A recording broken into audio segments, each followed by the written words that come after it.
কক্সবাজার সমুদ্র সৈকতকে শৃঙ্খলার মধ্যে আনতে সৈকতের সব অবৈধ ও অস্থায়ী স্থাপনা এক সপ্তাহের মধ্যে অপসারণ করা হবে বলে জানিয়েছেন স্বরাষ্ট্রমন্ত্রী সালাউদ্দিন আহমেদ।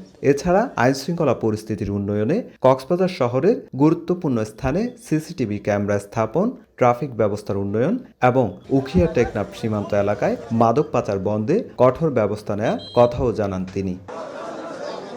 সরকারের দায়িত্ব গ্রহণের পর প্রথম নিজ জেলা কক্সবাজার সফরে এসে জেলা আইনশৃঙ্খলা কমিটির সভায় যোগ দেন স্বরাষ্ট্রমন্ত্রী। সোমবার বেলা 11:30টায় কক্সবাজার জেলা প্রশাসকের সম্মেলন কক্ষে টানা 2 ঘন্টার বৈঠক শেষে সাংবাদিকদের সঙ্গে আলাপকালে এই কথা বলেন তিনি।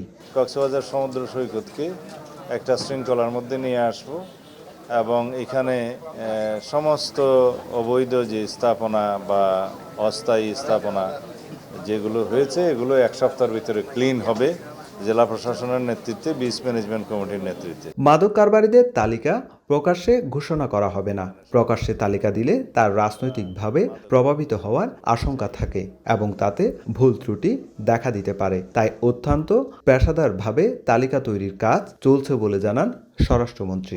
মাদক এবং জুয়া, অনলাইন জুয়া এগুলো বন্ধের জন্য আমরা যা কিছু প্রয়োজন সর্বোচ্চ প্রচেষ্টা করব। সেই জন্য আমরা পরিকল্পনা গ্রহণ করার জন্য আইনশৃঙ্খলা বাহিনীকে যারা এখানে সংশ্লিষ্ট আছে সবাইকে অনুরোধ করেছি।